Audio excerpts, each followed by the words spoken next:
Ajuste a nossa visão para ouvir a tua palavra. Usa teu servo, conforme o Senhor, meu Pai amado, deseja. O Senhor colocou algo no coração dele, que possa ter a possibilidade, meu Pai amado, de passar aquilo que o Senhor colocou, que ele seja edificado, que essa igreja seja edificada, que as pessoas que ouvirem posteriormente essa mensagem também sejam edificadas pelo poder que há na tua palavra, Pai. E já agradeço em nome de Jesus. Amém. Obrigado, irmão.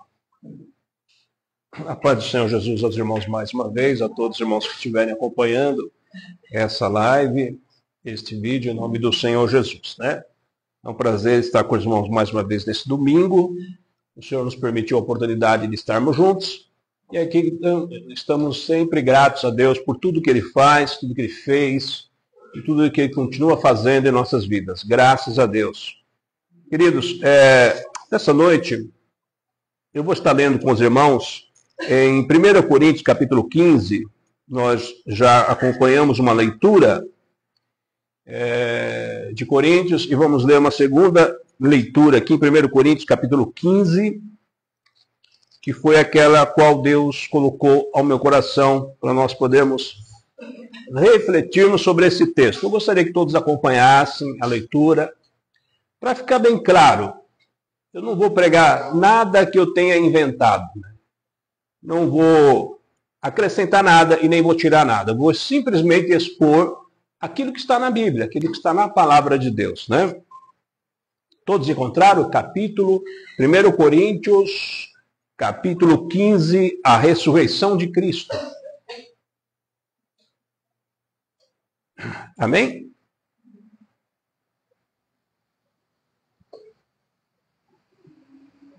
Glória a Deus. Posso ler? Pode. Diz assim: irmãos, quero lembrá-los do evangelho que preguei a vocês, o qual vocês receberam e no qual estão firmes. Por meio deste evangelho, vocês são salvos, desde que se apeguem firmemente à palavra que preguei. Caso contrário, vocês têm crido em vão. Pois o que primeiramente lhes transmiti foi o que recebi, que Cristo morreu pelos nossos pecados, segundo as Escrituras. Foi sepultado e ressuscitou no terceiro dia, segundo as Escrituras. Amém? Somente até aqui, graças a Deus. E nós vamos estar refletindo sobre esse texto tão importante para a vida para nossas vidas de cristãos, né? Graças a Deus. O que eu vou estar aqui refletindo com os irmãos é a importância da ressurreição de Jesus, né? E o Paulo, ele traz lembranças aos cristãos de Coríntios do Evangelho que lhe foi pregado, né? A certeza da salvação está intrinsecamente ligada à palavra da ressurreição, e não crer nesta palavra pregada por Paulo, a salvação torna-se inútil. Obviamente, Paulo está reafirmando a questão da ressurreição de Jesus nesse texto e dando a devida atenção. Presta atenção, irmãos, a importância, a devida atenção em relação à ressurreição, né? Quando eu escrevi esse texto, eu escrevi refletindo na preocupação de Paulo em relação à ressurreição de Jesus, que é um tema extremamente caro e muito importante para cada um de nós, né? Apesar de ser uma doutrina que nós já conhecemos, mas é necessário frisar, refletir, bater forte em cima desse texto para que as nossas esperanças sejam cada dia renovadas. Então Paulo ele reafirma a confiabilidade da ressurreição de Jesus pelos testemunhos oculares de Pedro e depois os 12. O que quer dizer isso? O que significa? Ele passa a provar, né, a trazer provas cabais, provas reais da ressurreição de Jesus. Quais são essas provas? As testemunhas oculares, ou seja, ele faz questão de mencionar o nome de Pedro e os 12. Pedro era o líder dos apóstolos. Então, Paulo continua desenvolvendo nesse texto a legitimidade da ressurreição de Jesus, fazendo menção de que não só ele e os apóstolos viu Jesus, mas entre estes 500 irmãos que viram Jesus, e havia alguns que estavam vivos no período de Paulo que viram Jesus ressuscitar. Então, não somente Pedro, não somente os 12, mas 500 irmãos presenciaram Jesus ressurreto. E no período de Paulo, havia alguns que ainda estavam vivos, que faziam parte desses 500, para confirmar a ressurreição de Jesus. Perceba a preocupação de Paulo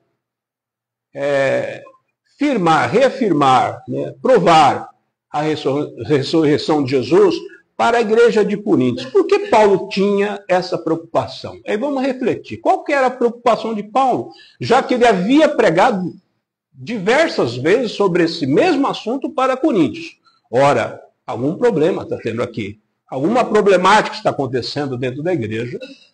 E acreditamos que é devido a alguma dúvida que estava surgindo no coração da igreja em relação à ressurreição de Jesus. Afinal de contas, Jesus ressuscitou ou não? É verdadeiro, esse fato ou é um fato inventado? Porque até então não conseguimos mencionar ou refletir, ou seja, pensar nas grandes conclusões que deve ter havido nesse período de Paulo, período dos anos 50, talvez, ali depois da ressurreição de Jesus. Jesus já tinha partido, se passou muito tempo, Paulo ali está pegando ali nos anos 50, no período da Era Comum, a Era Comum. Então, até lá, quantas coisas já não pôde ter surgido de questionamento em relação à ressurreição de Jesus. Muitas dúvidas estavam sendo colocadas no coração da igreja.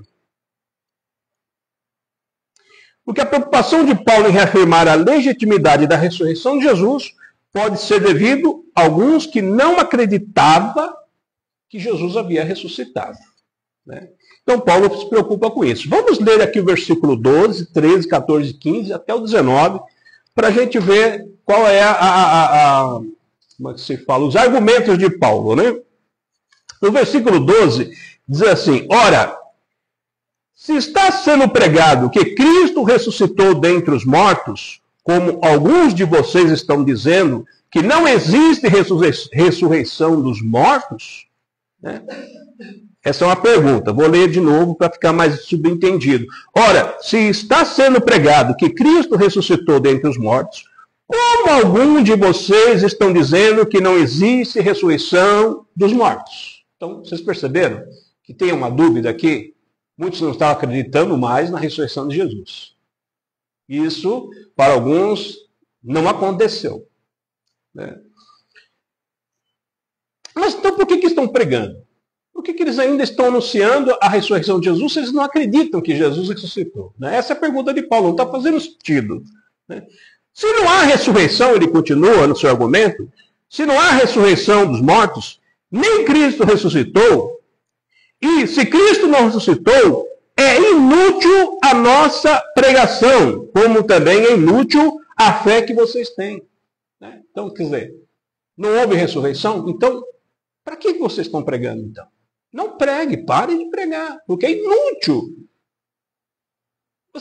Irmãos, isso é importante, porque o pilar do cristianismo está totalmente apoiado, as doutrinas do cristianismo, os pilares da nossa fé estão totalmente apoiados sobre essa doutrina.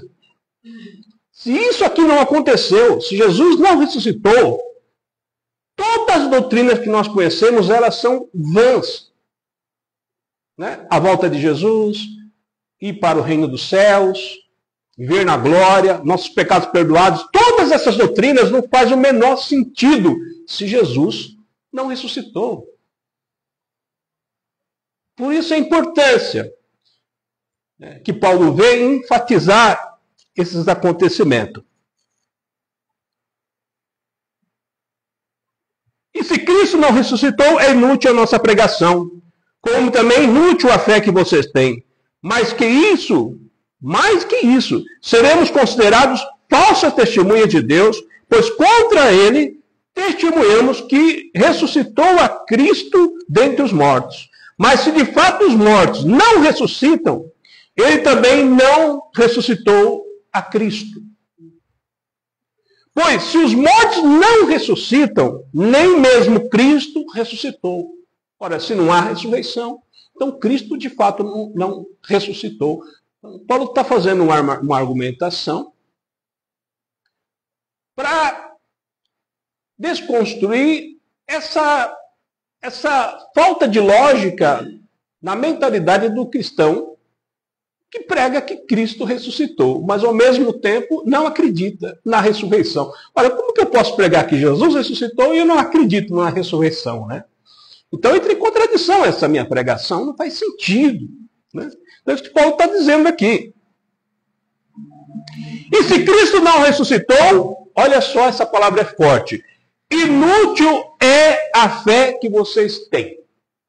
Então, não vale de nada a nossa fé, se Cristo não ressuscitou. E ainda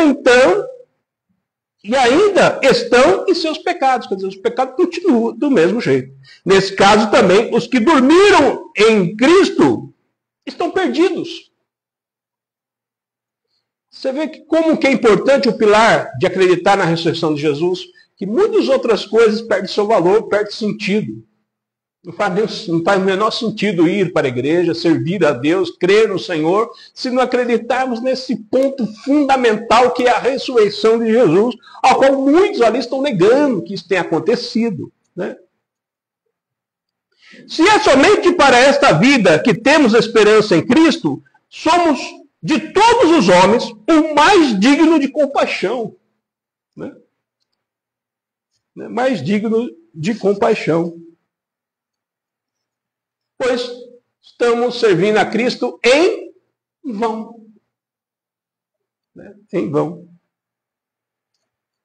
E aí Paulo ele reforça a argumentação dele dizendo, novamente, ele lembra das testemunhas oculares, que fortalece a certeza de que Jesus ressuscitou, como Tiago e os apóstolos, e por último, o próprio Paulo, como a um que nasceu fora do tempo. Ele usa a palavra abortivo, porque o aborto nada mais o aborto natural, né, é um nascimento que não deveria ter acontecido naquele instante. Né? Então ele se coloca nessa posição. Ele veio, né? Ele nasceu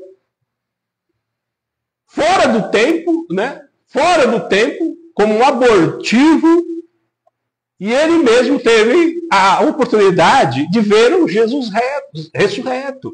O próprio Jesus apareceu para ele por último, né? Da forma como ele ressuscitou. Ele foi o último a ver Jesus, né? E ele mesmo era testemunha. Mas só que a testemunha dele por si só era suficiente? Não. Né? Então ele vem trazendo o argumento de que o apóstolo Pedro, o apóstolo Tiago, os 12, viram Jesus ressuscitado, mais 500 pessoas, e ainda, depois de algum tempo, muitos morreram, e aí o testemunho ocular deles morreram junto, né? Mas alguns ainda estavam vivos naquele período de Paulo e podiam confirmar, não, nós vimos realmente. E agora o próprio Paulo disse, eu também vi. Então são várias testemunhas para poder fortalecer esse argumento de que de fato Jesus tinha ressuscitado, né? Então Paulo se colocou em uma posição menor que os apóstolos, né? Porque ele diz, eu nasci fora do tempo. Paulo se colocou em uma posição menor que os apóstolos pelo motivo de promover fortes perseguições na igreja de Deus. E ele se fala ele fala isso, confirmando no versículo 9. Pois, versículo 9 diz assim, pois sou. Então, primeiro ver o versículo 7, só para fazer sentido. Depois apareceu a Tiago, então a todos os apóstolos, depois destes, apareceu para mim como a um que nasceu fora de tempo, pois sou o menor dos apóstolos e nem sequer mereço ser chamado apóstolo, porque persegui a igreja de Deus. Mas pela graça de Deus, sou o que sou, e sua graça para comigo não foi inútil. Antes trabalhei mais do que todos eles, contudo, não eu, mas a graça de Deus que estava comigo. Portanto, versículo 11. Quer tenha sido eu, quer tenha sido eles, é isso que pregamos e é nisso que vocês creram. Então, Paulo aqui não está querendo se colocar maior do que os apóstolos. Né? Pelo contrário. Claro que reconhecemos que Paulo fez muito mais do que os apóstolos tinham trabalhado para pregar e anunciar o evangelho. Mas não importa. Aqui Deus não está preocupado em quantidade de obra que você tenha feito, que isso vai te tornar melhor ou pior. Pelo contrário, ele mesmo se coloca, eu não sou merecedor. Eu fui o principal perseguidor da igreja. Então, quando eu fiz esses trabalhos, mais do que os apóstolos, Paulo não estava se engrandecendo. Pelo contrário, eu fiz tudo isso por causa da graça de Deus que veio sobre mim, de misericórdia da minha vida. Então, as palavras que eu estou pregando, Paulo dizendo, né, de si mesmo, é a mesma palavra que os apóstolos pregaram. Vocês creram nisso. O que está acontecendo agora? Por que vocês pararam de acreditar, né?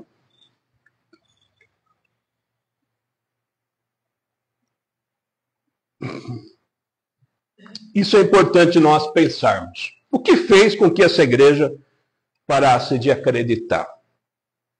Eu fui fazer uma pesquisa a respeito de uma das frases que Paulo fala nesse mesmo texto, no versículo 29, que ele diz assim, se não há ressurreição, que nós acabamos de ler, que farão aqueles que se... não li ainda, mas vou reafirmar aqui nos textos, né? Vou acabar lendo ele novamente. Olha, diz assim, se não há ressurreição, que farão aqueles que se batizam pelos mortos? Se absolutamente os mortos não ressuscitam, por que se batizam por eles? Ele falou essa frase e eu fiquei curioso. O que Paulo estava querendo dizer? Estava querendo dizer que havia algum grupo que se batizava pelos mortos? Havia, sim. Eu descobri aqui que havia algumas práticas, alguns grupos que também se autodenominavam cristãos, que praticavam o batismo pelos mortos. Como que funcionava isso? Um parente da pessoa acabava falecendo, não houve tempo de fazer o batismo, o que eles faziam? As pessoas da família se vestiam tragicamente como aos seus familiares e passavam pelo processo do batismo por aqueles que morreram. Com todo respeito à igreja dos mormons, e nós não estamos aqui para criticar a igreja de ninguém, nem a fé de ninguém, nós só estamos aqui para debater ideias, né? A igreja dos mormons pegaram esse versículo e transformaram ela numa doutrina bíblica, né? Mas o equívoco dos nossos irmãos foi que Paulo não estava aqui ensinando uma doutrina nova. Ele estava estava sendo irônico. Porque alguns grupos ali que batizavam-se pelos mortos pregavam também, acreditavam também nessa ideologia de nova ressurreição. Então ele passa a colocar diante desse movimento a contradição. Se eles não acreditam na ressurreição dos mortos, por que eles vão perder tempo de se batizar pelos seus parentes que morreram? Não vai adiantar de nada. Ele não está aqui ensinando uma nova doutrina. Vamos ver aqui no versículo 29, como eu disse que iria repetir, perceba bem o que Paulo está dizendo. Se não há ressurreição, que farão aqueles que se batizam? O que farão aqueles? Ele está se referindo a um outro grupo, aqueles. Ele não está falando nós. O que nós faremos se nós nos batizarmos pelos nossos parentes? Ele não está trazendo para o pronome pessoal, eu. Não. Ele está levando para o nome pessoal eles, aquele grupo. Entendeu? Então não faz sentido pegar essa doutrina e transformar numa doutrina bíblica para a igreja. Porque Paulo só está fazendo um comentário, de uma certa forma irônica, porque o que adianta esse grupo dizer que não existe ressurreição, se há essa descrença, não vai fazer o menor sentido se batizar pelos seus parentes que estão mortos. Porque se não há ressurreição, perdeu todas essas esperanças de salvação. Não há mais esperança. Então, havia inúmeras explicações, houve inúmeras explicações sobre esse versículo, das mais ridículas às mais sofisticadas, já foram apresentadas sobre este versículo. O mormonismo, não, e entre parênteses aqui, nós estamos só discutindo ideias, não estamos fazendo crítica nenhuma à fé deles, nós podemos discutir ideias, eu acho que nós temos essa liberdade, certo? Mas o mormonismo, a Igreja de Jesus do Santo dos Últimos Dias, em particular, afirma que esse versículo defende sua visão quanto ao batismo dos mortos. Na prática, as pessoas vão ao seu templo mormon local e vestem-se apropriadamente para o batismo, adotando de forma representativa o nome da pessoa que morreu. Assim, o mormon é batizado na água no lugar da pessoa falecida, que cumpre, desse modo, as exigências necessárias para a sua salvação no mundo após a morte. E pode agora desfrutar de outros benefícios espirituais. Quer dizer, o que Paulo está dizendo? Tudo bem, vocês acreditam nisso, mas estão pregando contra a ressurreição? Então isso aqui, essa doutrina, também acaba se tornando inútil. Porque se não há ressurreição, o que vai adiantar você se batizar pelos seus parentes? Tudo é em vão, tudo é perdido. Você está entendendo? Então, Paulo está contando em detalhes o evento da ressurreição de Cristo. Começando pelo versículo 20 até o 23. Paulo fala sobre a ordem dos acontecimentos da ressurreição. Cristo foi o primeiro a ressuscitar em um corpo glorificado. E os próximos serão aqueles que pertencerem a ele quando retornar. Amém? E o texto vai continuando falando sobre o reinado de Cristo e a abolição da morte. Então aparece esse versículo controverso. Se não há ressurreição, que farão aqueles que se batizam pelos mortos? Se absolutamente os mortos não ressuscitam, por que se batizam por eles? Qual o motivo? Não há motivo nenhum, né? Não há razão. Então havia um movimento ali chamado Eleusis. Esse movimento, este era o local onde os seguidores de uma religião pagã praticavam o batismo no mar a fim de garantir uma boa vida após a morte. Então você vê que já esse tipo de movimento existia, né? E aí Paulo ele usa esse movimento não para fazer uma crítica, mas para mostrar a contradição da igreja, né, em relação à ressurreição, a não crença na ressurreição de Jesus. Mas fica claro que Paulo ele fortalece a crença na ressurreição dizendo: acreditar que Jesus ressuscitou é o pilar da nossa fé. Sem este fato, o evangelho não tem valor. Não faz sentido sofrer, enfrentar os perigos desta vida, seguir a palavra, frequentar a igreja e ser cristão, pois tudo é em vão. A verdade é que, se Jesus ressuscitou, nós também ressuscitaremos. O desafio de Paulo em relação aos coríntios é viver de acordo com esta esperança, de que Jesus ressuscitou, nós também ressuscitaremos, e a sua ressurreição dos mortos é essencial para a nossa fé. Confirma o nosso perdão e vida eterna e nos motiva a viver com propósitos e esperança. A vitória sobre a morte está assegurada em Cristo e podemos viver com confiança nessa verdade, né? Então você veja a importância de nós refletirmos sobre essa maravilhosa doutrina, que é a doutrina da ressurreição. É o pilar da nossa fé. Se Jesus não ressuscitou, nós estamos perdidos. Não adianta você pedir perdão, não adianta salvação, não adianta pensar em reino do céu, nada. Porque tudo se torna em vão. E se algum que pregam que Jesus não ressuscitou, então não vale a pena dizer que Jesus vai voltar, que ele vai salvar a sua igreja, que vai levar para o reino dos céus. Tudo isso é mentira. Se Jesus não ressuscitou, estamos perdidos. Como Paulo diz, somos homens mais, em outra versão, somos homens mais miseráveis desse mundo. Nós estamos perdidos. Porque morreu, acabou. Não há esperança. Por isso, é muito mais importante do que Jesus ter morrido na cruz, ter passado 3 anos aqui pregando o Evangelho, é muito mais importante, não que essas outras não sejam, muito mais importante é Jesus ter ressuscitado. Esse é o ponto central da nossa fé, senão nós estamos perdidos. Né? Nem a crucificação resolveu, nem Jesus ter passado 3 anos aqui pregando o Evangelho, 30 anos aqui na Terra, foi tudo perdido, né? Tudo por água abaixo.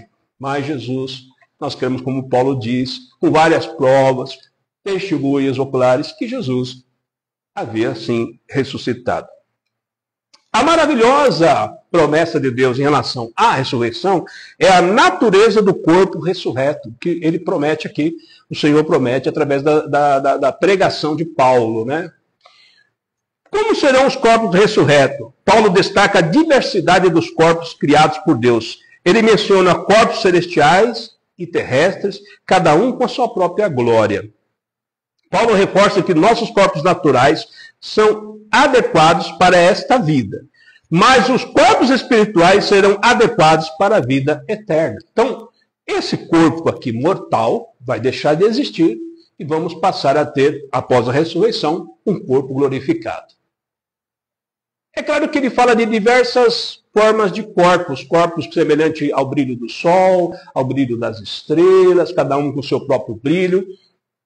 Para mim, eu acho que isso é interessante, mas não é o mais importante. O importante é que nós sejamos ressuscitados, estejamos lá. Se a minha luz vai brilhar menos que a dos outros, ou vai brilhar mais, não é tão, para mim, acho particularmente tão importante, né? Tão importante. Quando eu estou falando desse brilho, é uma glória que Deus vai colocar sobre a nossa vida, sobre um corpo que nós não conhecemos, mas está preparado para nós. Essas são nossas esperanças. Nossas esperanças após a morte, né? A derrota da morte, é os nossos corpos glorificados e nunca mais passaremos pelo processo da ascensão da morte. Essa transformação nos prepara para viver na presença de Deus para sempre. Porque não tem como viver na presença de Deus para sempre com esse corpo mortal, frágil, pecador, miserável, que só a misericórdia de Deus para nos salvar. Paulo elucida nesse texto que a ressurreição nos trará um corpo perfeito, glorioso e imortal, preparado para a eternidade com Cristo. Vamos ver versículos 50 ao 58. Esse capítulo é muito grande. E ele gasta aqui um capítulo inteiro, aqui grande, só para discutir essa doutrina, para você ver a importância que deve ser dada a esse ensinamento, né? Vamos ver aqui versículo 50. Irmãos, eu declaro a vocês que carne e sangue não pode herdar o reino de Deus, nem o que é perecível pode herdar o imperecível. Eis que eu digo o mistério: nem todos dormiremos, mas todos seremos transformados num momento, num abrir e fechar de olhos, ao som da última trombeta. Pois a trombeta soará, e os mortos ressuscitarão incorruptíveis, e nós seremos transformados. Pois é necessário que aquilo que é corruptível se revista de incorruptibilidade, e aquilo que é mortal se revista de imortalidade. Quando, porém, o que é corruptível se revestir de incorruptibilidade, e o que é mortal de imortalidade, então se cumprirá a palavra que está escrito: a morte foi destruída pela vitória. Onde está, ó morte, a sua vitória? Onde está, ó morte, os seus agrilhões? O agrilhão da morte é o pecado, e a força do pecado é a lei. Mas graças a Deus que nos dá a vitória por meio de nosso Senhor Jesus Cristo. Então, nossa vitória está contida na ressurreição, nossa vitória final. A extinção da morte, nunca mais morreremos. um corpo glorificado, adaptado para viver na presença de Deus, na glória do Senhor. Vamos já parar para pensar nessa promessa? Essa promessa não é uma promessa de grandes esperanças dos cristãos?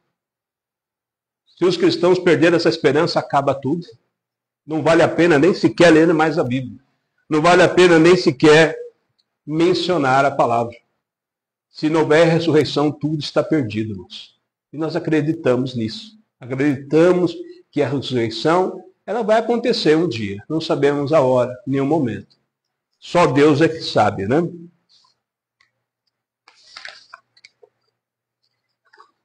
Então, o encerramento de Paulo na sua discussão sobre a ressurreição, enfatizando a vitória sobre a morte. O último inimigo a ser derrotado vai ser a morte.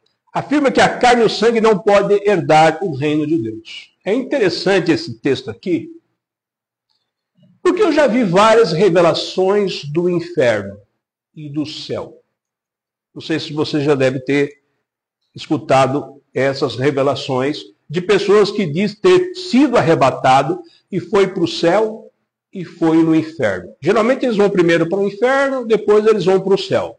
Aí diz que no inferno viu cabelo de irmãs, não sei se foi no céu, se foi no inferno, viu cabelo de irmãs que foi cortado, viu caldeirão, viu objetos materiais que só existem no nosso mundo.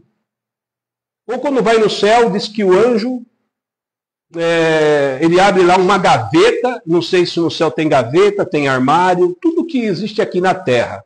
Tem gaveta, tem armário e tem cabelos também das mulheres que perderam seus cabelos tomando banho. Né? Os cabelos, segundo algumas ideologias fundamentalistas, diz que o cabelo da mulher é santo. Então os anjos vão lá e recolhem o cabelo quando você toma banho, né? Os cabelos caem lá no...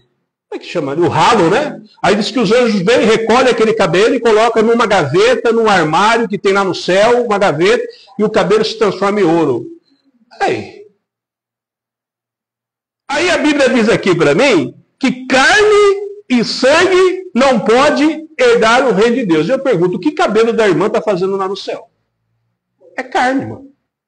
É sangue. Cabelo é carne, cabelo é sangue. O que uma gaveta de um armário está fazendo lá no céu, irmãos? Coisa da terra. Tem um marceneiro, tem um anjo marceneiro lá no céu, não é possível.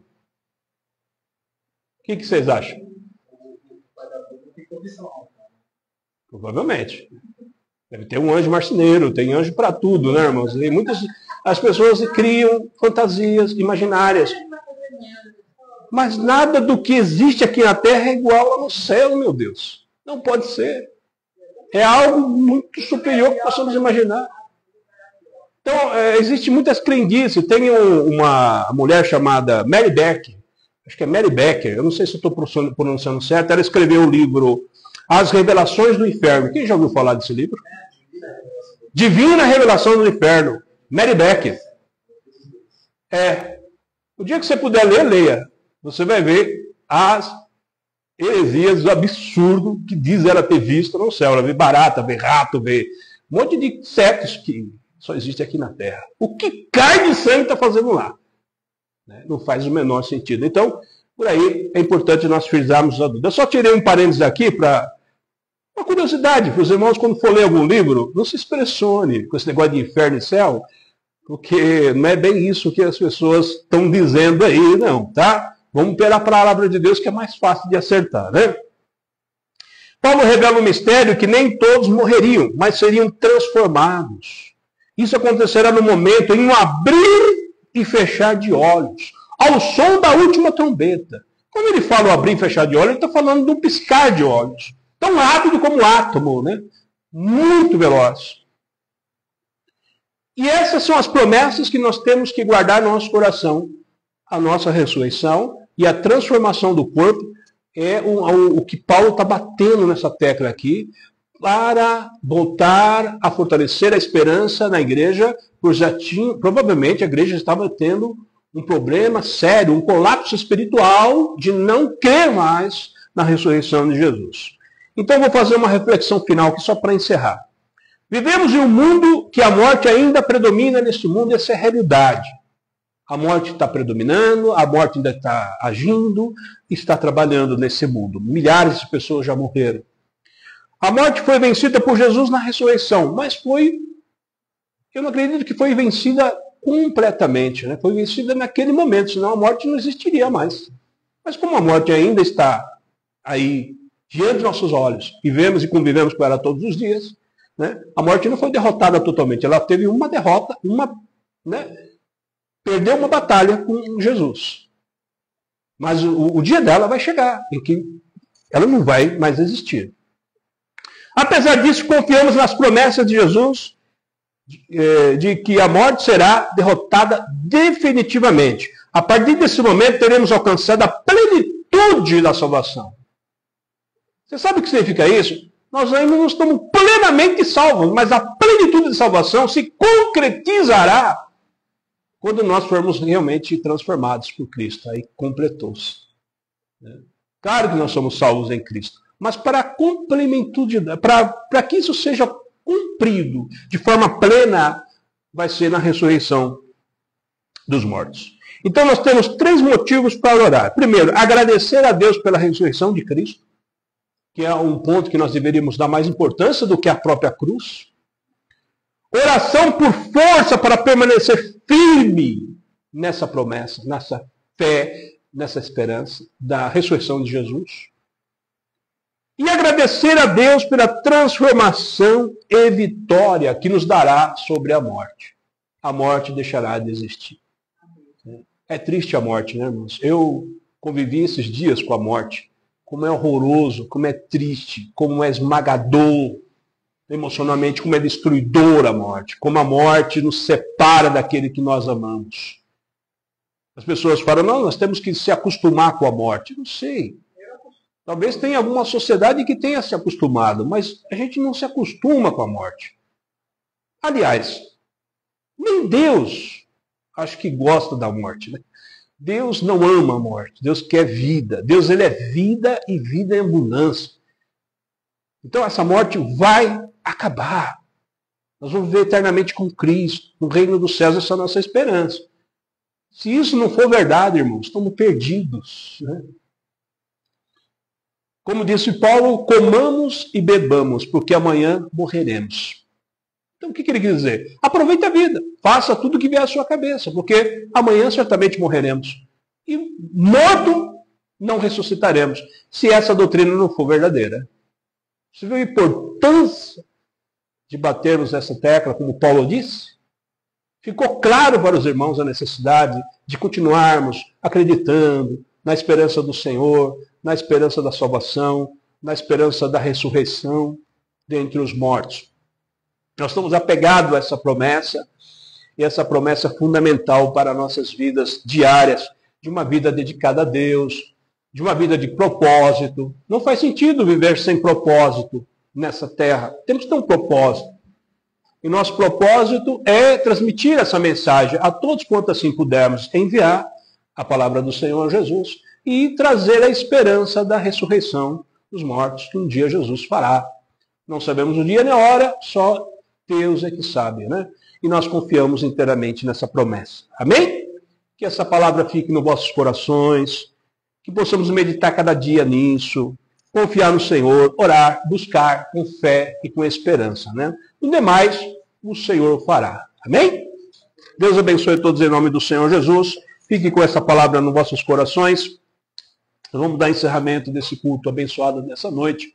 Lembrando que amanhã nós temos o culto de ensinamento, né? Online, às 8h30. Qual é o próximo personagem? Nicodemos. Olha, legal, hein? Nicodemos é muito bom. Tem muita coisa para aprender com esse homem de Deus.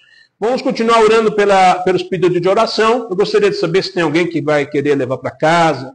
Você, irmã, Amanda, vai levar para casa para fazer mais uma semana de oração, de intercessão, né?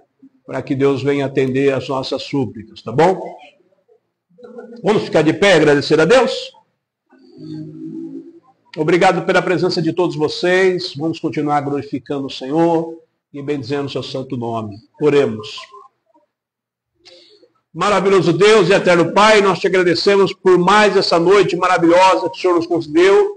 pela sua bondade, pela sua misericórdia, pelo seu grande amor por nós. Nós temos a esperança da salvação, a esperança da ressurreição dos mortos, a esperança da transformação do nosso corpo, num corpo de glória, adaptado para viver na presença de Deus eternamente. Abençoe cada um dos nossos irmãos para que possam ir em paz para os nossos lares, acreditando nas esperanças que nos foi prometida na sua palavra.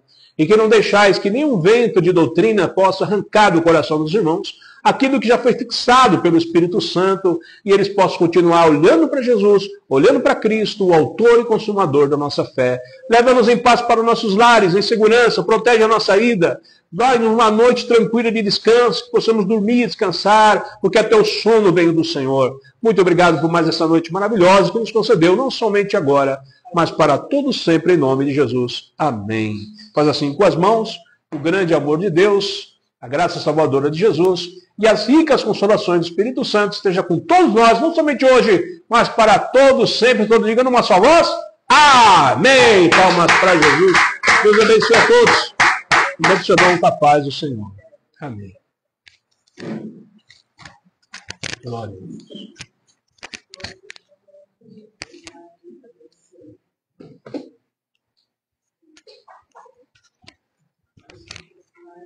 Jesus, abençoe na semana.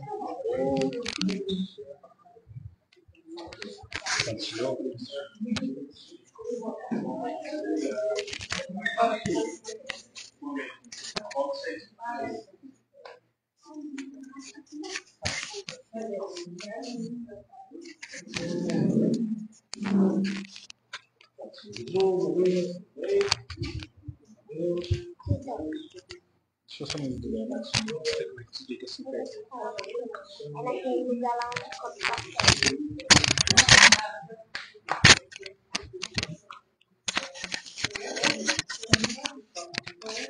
onde